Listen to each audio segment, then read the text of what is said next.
귀환하고 주셨습니다. 할렐루야 샬롬 인사하십니다. 할렐루야 샬롬 샬롬 샬롬 샬롬 샬롬. 하나님 사랑합니다. 여러분 주 안에서 사랑합니다. 오늘 구름이 거칠 때가 온다. 욥기 37장 1절에서 24절 우리 전장 같이 한번 합독해 왔고요. 하나님의 음성 37장 2절에 하나님의 음성 곧 그 입에서 나오는 소리를 똑똑히 들으라. 이 하나님의 음성이라는 것, 하나님의 음성은 물의 소리를 말하고 있습니다. 출애굽기 20장이죠. 하나님이 시내산 불 가운데 강림하셔서 그 음성으로 십계명을 직접 반포하시는 장면이 있습니다. 이스라엘 백성은 산에 있었고 모세만 홀로 산에 올라가 있었는데 하나님의 음성을 직접 들은 이스라엘 백성들 너무너무 무서워서 얘기하죠. 우리에게 하나님의 음성 듣지 않게 해달라고, 너무 두렵다고. 그래서 그 이후부터는 하나님께서 모세에게만 말씀을 하셨다라는 거죠. 그리고 그 이후로 결국 하나님의 음성을 들을 수가 없었다. 하나님께서 우리 소리를 내시며 강림하신 목적이 출애굽기 20장 20절에 모세가 백성에게 이르되 두려워하지 말라. 하나님이 임하시면 너희를 시험하고 너희를 겸유하여 범죄하지 않게 하려 하심이라. 신명기 4장 11절에서 14절에 증거합니다. 야훼께서 불길 중에서 너희에게 말씀하시되 음성뿐이므로 너희에게 규례와 법도를 교훈하게 하시나니 이는 너희가 거기로 건너가 받을 땅에서 행하게 하려 하심이라. 하나님이 직접 나타나셔서 우레소리 가운데 말씀하신 그 경우, 오늘 37장에는 비가 오고 구름이 끼고 그리고 다시 또 거치고 광명한 세상이 되는 것 누구도 할 수 없는 것이다 라는 얘기를 하고 있습니다. 땅이 고요할 때 남풍으로 말미암아 그대의 의복이 따뜻한 까닭을 아느냐. 그대는 그를 도와 구름덩이를 두들겨 넓게 만들어 녹여부어 만든 거울같이 단단하게 할 수가 있겠느냐. 우리가 그에게 할 말을 그대는 우리에게 가르치라. 우리는 아두나에서 할 수가 없다라고 이렇게 욥에게 건의하는 그런 부분을 볼 수가 있습니다. 힘을 불어 넣어주는 거죠. 이렇게 욥의 세 친구들에게 다르게 엘리후는 욥을 세우는 그런 일. 어저께 제가 잠깐 홍프를 갔었어요. 그랬는데 우리 아들이 이제 사춘기가 예지 다음으로 따라오는지 그렇게 말을 안 듣더라고요. 사람들 계신 데서도 뭘 좀 얘기를 하면 들었으면 좋겠는데 안 듣고 거꾸로 잡고 가니까 거기 계신 분에게 아이고 저 아들이 왜 저럴까요? 그랬더니 그분이 얘기가 그러시더라고요. 나이가 좀 드신 여자분이셨는데 아이고 그러게요. 왜 그럴까요? 아마 사춘기인가 봐요. 중학생 때가 가장 그런 부분이 심하다고 하는데 그래서 자꾸 칭찬을 해주라고 그러더니 저쪽에서 보니까 아이고 얼굴도 잘생겼다고 어쩜 이렇게 잘생겼냐고. 그렇게 해야 되는 건데 저는 그걸 잘 못하는구나 하는 생각을 했습니다. 잘못하는 것만 가지고 너 왜 그러느냐고 자꾸 따지고 닥달을 하면 아이들이 더 빗나간다고 하죠. 엘리후가 지금 그렇게 하고 있습니다. 이런 것들 알고 있느냐. 나는 이런 부분들을 듣고 가만히 있어 하나님의 오묘한 일을 나는 생각하는데 과연 욥 당신도 그렇게 하느냐. 그리고 그를 도와서 이런 부분들을 알지 못하겠으니 19절이죠. 우리가 그에게 할 말을 그대는 우리에게 가르치라. 우리는 아두나여 알지 못하겠노라. 내가 말하고 싶은 것을 어찌 그에게 구할 수 있느냐. 삼켜지기를 바랄 자가 어디 있으랴. 그런즉 바람에 불어 하늘이 말끔하게 되었을 때 그 밝은 빛을 아무도 볼 수 없느니라. 북쪽에서는 황금 같은 빛이 나고 하나님께는 두려운 위엄이 있느니라. 전능자를 우리가 찾을 수 없나니 그는 권능이 지극히 크사 정의나 무한한 공의를 굽히지 아니하시니라. 그러므로 사람들은 그를 경외하고 그는 스스로 지혜롭다는 모든 자를 무시하시느니라. 하나님은 이렇게 전능하시고 이렇게 공의로우시고 이렇게 전지하신 분인데 우리가 어떻게 감히 무슨 말을 할 수가 있겠느냐. 그러니 내가 뭐라고 할지 욥에게 얘기하죠. 우리에게 가르쳐 달라. 하나님의 그 음성과 그 모습을 하늘이 말끔하게 됐을 때 우리가 알 수가 없고 볼 수가 없다. 두려운 위험이 있다. 그러니 우리 같은 게 하찮아 우리가 어떻게 하겠느냐. 당신이 우리에게 좀 가르쳐달라. 이렇게 손을 내미는 그런 부분이 아주 아름답게 37장에 뉴스를 잠깐 오면서 레디오에서 나오는 소리를 들었더니 오늘 최고 기온이 34도에서 36도인데 습도가 심해서 40도 정도가 되는 그런 아주 힘들고 불쾌한 날씨가 이어지고 있다 합니다. 토요일쯤까지 고생을 해야 될 거라고 이렇게 얘기하는데 그것도 감사하다는 생각을 저는 보면서 50도가 넘죠. 이스라엘 같은 데는 밤에는 또 영하로 내려가고 낮에는 그렇게 뜨겁고 거의 막 정말 100도 사이로 왔다 갔다 하죠. 영하 50도로 내려갔다가 영상 50도가 됐다가 어떻게 거기서 살 수 있을까. 이렇게 좋은 자연을 주신 이곳에서 살게 된 거, 또 이렇게 건강하게 일어나게 된 거 얼마나 감사한가 하는 생각을 오늘따라 했습니다.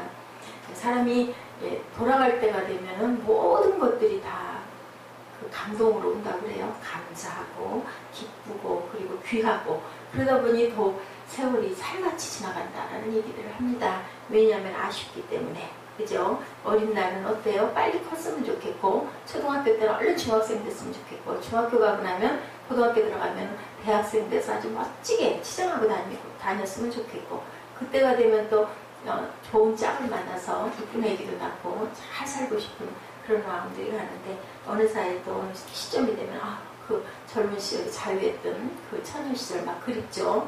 그러다 나중에는 결국은 그 모든 것들이 너무 귀하게 다시는 올 수 없는 그런 기회로 여러분들도 기뻐하시면서 순간순간을 맞이하시기 바랍니다. 일을 할 수 있다는 거 일이 너무 힘들고 고나지만 그래도 그것도 없어가지고 고통당하는 사람들도 많죠. 직장 취업을 못하는 분들이 엄청 많다고 합니다. 32장부터 37장까지 6장에 걸쳐서 엘리후가 한 말을 기록하고 있죠. 욥에 다른 세 친구는 욥의 환난을 겪는 것은 죄 때문이라고 지적해서 오히려 욥에게 괴로움을 더해주었는데 위로가 아니라 마음을 격동시켰죠. 근데 엘리후의 견해는 다른 친구들과 많이 다른 것을 우리가 읽어오면서 봅니다. 시련 당하는 욥을 하나님이 사랑하셔서 믿음을 더욱더 든든하게 하고 많은 은혜를 받기 위한 시련의 과정이다라고 이렇게 소망과 희망을 주는 그런 엘리후죠. 지금까지 비교적 길게 한 말 오늘 생각해야 되는 37장에서 결론이 나온 부분입니다.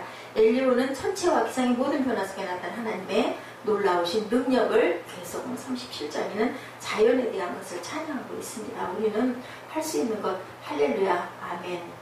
저는 오늘 이 계단을 올라오는데 문득 그 음성이 들렸어요. 할렐루야 찬양이 그렇게 그리우면서 우리는 모든 것을 아멘하고 거기에 적응하면서 열심히 또 하나님의 귀한 뜻을 바라보면서 우리가 그렇게 달려가고 살아야 되겠다.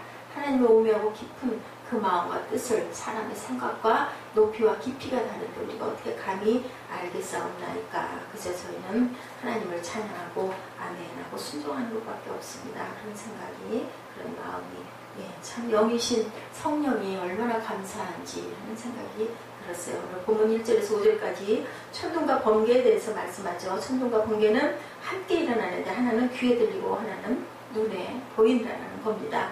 이것도 말하자면 전능하신 하나님의 영광과 존귀, 그러한 존엄, 권능, 두려움에 대한 표시.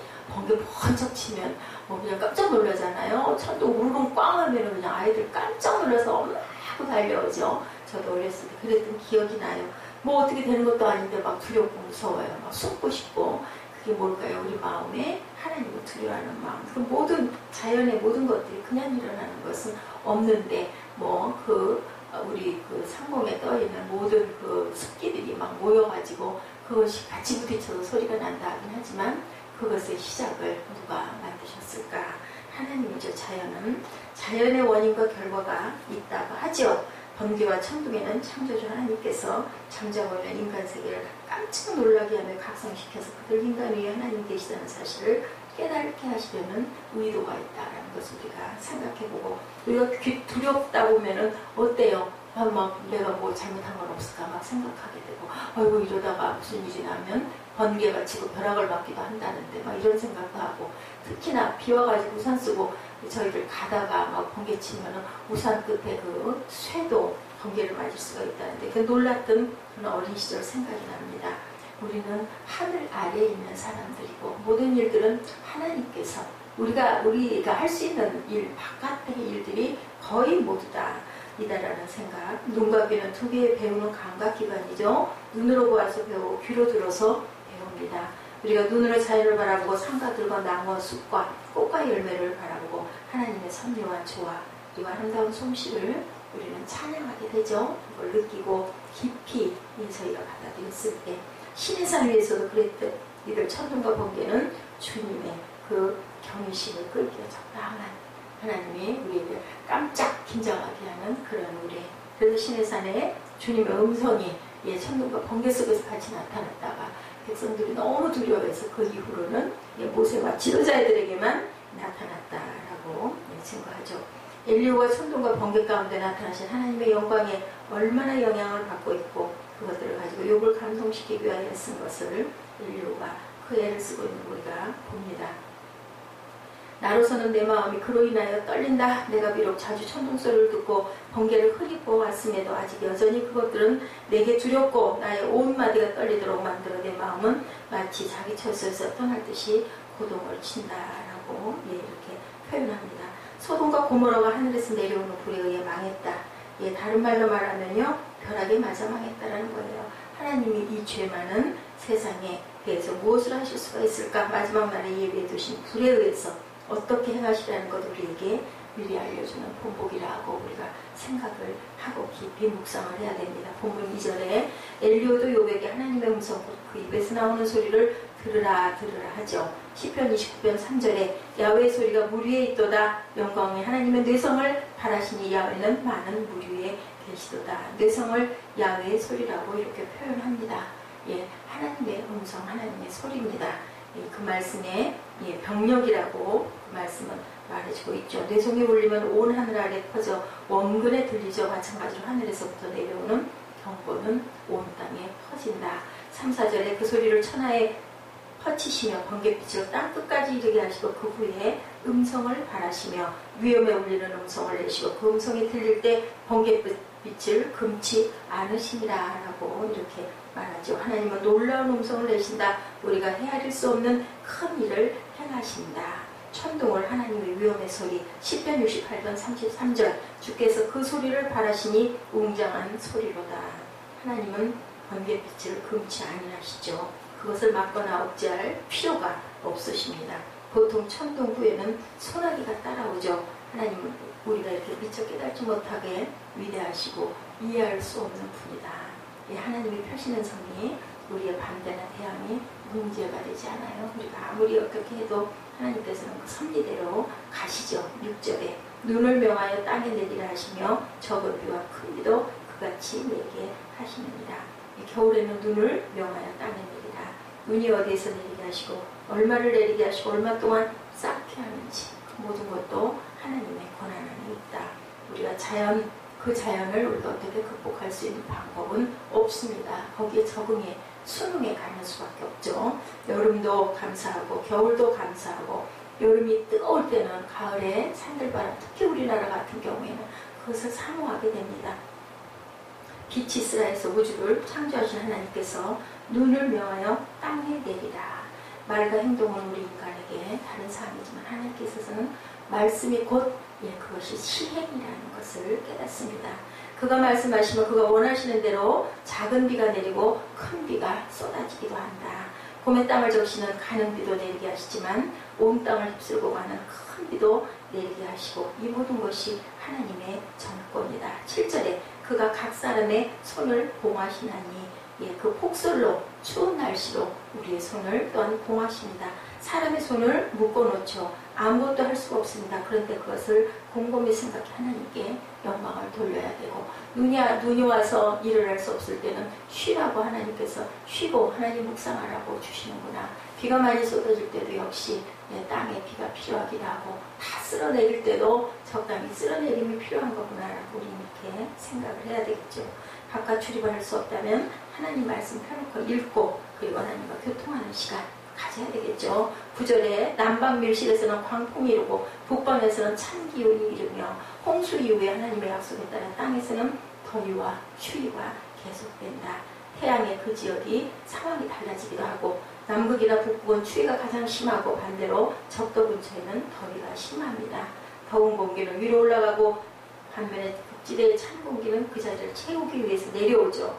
중간지대는 이처럼 밀려온 찬 공기 위에서 바람이 불고 또한 추워지고 서리와 얼음도 하나님께서 나온 것. 10절에 하나님의 부시는 기운에 얼음이 얼고 물의 넓이가 줄어지느니라. 더위와 추위, 여름과 겨울의 변화는 하나님의 놀라운 섭리에 의해서 운영되는데 우리는 이렇게 귀한 이 계절이 아름다운 나라 그리고 우리 말복 지나가고 나면 뭐라 그래요? 이제는 서늘해질 거야. 또 복이 15일에 한 번씩 이렇게 2주에 한 번씩 이렇게 오죠. 그러면 한 달 반 정도 저는 그랬어요. 중국도 참 더웠습니다. 그래서 이제는 말복 올 때까지만 걱정하고 나면 말복 지나면 서늘해져요. 새벽하고 밤에는 서늘한 공기가 있죠. 그렇기 때문에 참 어쩜 계절과 날씨가 이렇게 기가 막히게 맞는지 우리가 날짜가 언제인지 몰라도 음력의 날짜를 정확하게 몰라도 그거 딱 보고 나면 가을이 금방 성큼 들어서서 냄새가 달라집니다. 11절 12절에 그가 습기로 빽빽한 구름 위에 실으시고 번개빛의 구름을 널리 펴신즉 구름이 인도하시는 대로 두루 행하시는 이는 무릇 그의 명하시는 것을 세계상에 이루려 합니다. 21절 이하에 사람이 어떤 때는 궁창의 광명을 볼 수 없어도 바람이 지나가면 맑아진다라고 이렇게 말씀하죠. 그리스도인들이라고 하면서 근심과 걱정, 눈물과 한숨, 좌절과 실망 속에 빠질 때가 많은데 시편 기자는 탄식합니다. 내 영혼이 하나님, 생존하신 하나님을 갈망하나니 내가 어느 때 나아가 하나님 앞에 배울고 사람들이 종일나더러 하는 말이라 내 하나님이 어디 있느냐 하니 내 눈물이 주야로 내 음식이 되보다. 모르죠. 하나님을 모르는 사람들은. 내가 전에 성의를 지키는 우리와 동행하여 기쁨과 찬송의 소리를 바라며 저희를 하나님의 집으로 인도하였더니 이제 이 일을 기억하고 내 마음이 상하는도다. 하나님을 배울 수 없으니 얼마나 속상하고 답답한지. 욥기 10장 3절 이하에 욥이 안타깝게 말합니다. 주께서 주의 손으로 지으신 것을 학대하시며 멸시하시고 악인의 꾀에 빛을 비추시기를 선히 여기시나이까. 내가 이렇게 고통받고 악하게 이렇게 되도록 왜 하나님 그러십니까? 인 거죠. 19장 7절에 내가 포악을 당한다고 부르짖으나 응답이 없고 간구할지라도 실현함이 없구나. 그가 내 길을 막아 지나지 못하게 하시고 내 첩경에 흑암을 두셨으며 나의 영광을 벗기시며 나의 멸류관을 머리에서 취하시고 사면으로 나를 허르시니 나는 죽었구나. 내 소망을 나무 뽑듯 뽑으시고 나를 향하여 진노하시고 원수같이 보시는구나. 이렇게 고백하지만 하나님의 뜻은 그렇지 않으셨다라는 것. 야외 어찌하여 멀리 서서 어찌하여 환난 때에 숨으시나이까. 많은 시편 기자들이 이렇게 고백을 합니다. 모세가 미디안 광야에서 40년간 양을 치고 있을 때도 그랬죠. 다윗이 사울왕에게 쫓겨 시글락에 있을 때도 그랬습니다. 야곱이 마음에 그랬었습니다. 요셉이 감옥에 억울하게 갇혔을 때도 그랬습니다. 그렇다면 지금 우리가 당하는 것을 알 수 없는 경우가 우리에게는 너무 많다. 어둡다. 캄캄하다. 답답하다. 그러나 우리가 믿는 것, 구름 뒤에는 밝은 빛이 있다. 지금 사람들은 그 구름 뒤에 숨어있는 밝은 빛을 보지 못하는 거죠. 거기에 문제가 있습니다. 구름이 태양을 가려 지금 태양을 볼 수 없을지라도 여전히 구름 너머에 비행기 타면 정말 아주 정확하게 알 수 있죠. 구름, 비는 밑에는 막 비가 쏟아지고 깜깜한데 그 위 창공으로 높이 비행기가 올라가면 그 위에는 환하게 거쳐있는 걸 봐요. 하늘은 끝이 없죠. 어디가 끝인지 우리는 알 수가 없습니다. 그리스도 안에는 하나님의 변함없이는 사랑의 빛. 예레미야 31장 3절에 나 야훼가 옛적에 이스라엘에게 나타나 이르기를 내가 무궁한 사랑으로 너를 사랑하는 거로 인자함으로 너를 인도하였다. 이사야 54장 10절에 산들은 떠나가며 작은 산들은 옮길지라도 나의 인자는 내게 떠나지 아니하며 화평케 하는 나의 언약을 옮기지 아니하리라. 우리가 그리스도 안에서 그와 더불어 맺은 하나님의 영원하신 언약이죠. 하나님이 나로 더불어 영원한 언약을 세우사 만사에 구비하고 경고케 하셨으니 나의 모든 구원과 나의 모든 소원을 어찌 이루지 아니하시랴. 사무엘이 고백한 말입니다. 사무엘하 13장 5절입니다. 낮에는 야훼께서 인자하심을 베풀 것이다. 요셉도 부름이 거쳤죠. 모세도 하나님의 사명을 받아서 나는 입술이 어눌합니다 하고 했지만 하나님께서 모든 것을 다 할 수 있게 만들어 주시죠. 모리아산에 있던 아브라함에게도 구름이 거쳤습니다. 이 구름 거침이 우리는 있겠죠. 22절에서 24절 엘리오의 결론이죠. 북방에서는 급빛이 나오나니 하나님께서 두려운 위험이 있느니라. 전능자를 우리가 측량할 수 없나니 그는 권능이 지극히 크사 심판이나 무한한 공의를 굽히지 아니하심이라. 그러므로 사람들은 그를 경외하고 그의 마음에 지혜롭게 하던 자를 돌아보지 아니하시느니라. 전도서 기자가 그의 강론을 끝마치는 것처럼 그의 말을 결론을 짓죠. 일의 결국을 다 들었으니 하나님을 경외하고 그 명령을 지킬지어다. 이것이 사람의 본분이다. 전도서 12장 13절 말씀입니다. 우리가 하나님을 다 이해할 수 없죠. 어거스틴은 하나님을 이해하려는 것은 어린애가 바닷가 모래다. 구멍을 파고 조개 껍질로 모든 바닷물을 그 구멍 속에 담으려고 하는 것과 같다라고 이렇게 얘기했어요. 북방에서는 금빛이 나온다. 우리 삶에 폭풍이 사납게 불고 구름이 낮게 깔리고 천둥이 무섭게 칠지도 모르죠. 그러나 폭풍이 지난 후에 고요하고 청명 하늘이 온다라는 거 우리는 다 알아요. 바람은 구름을 몰아내죠.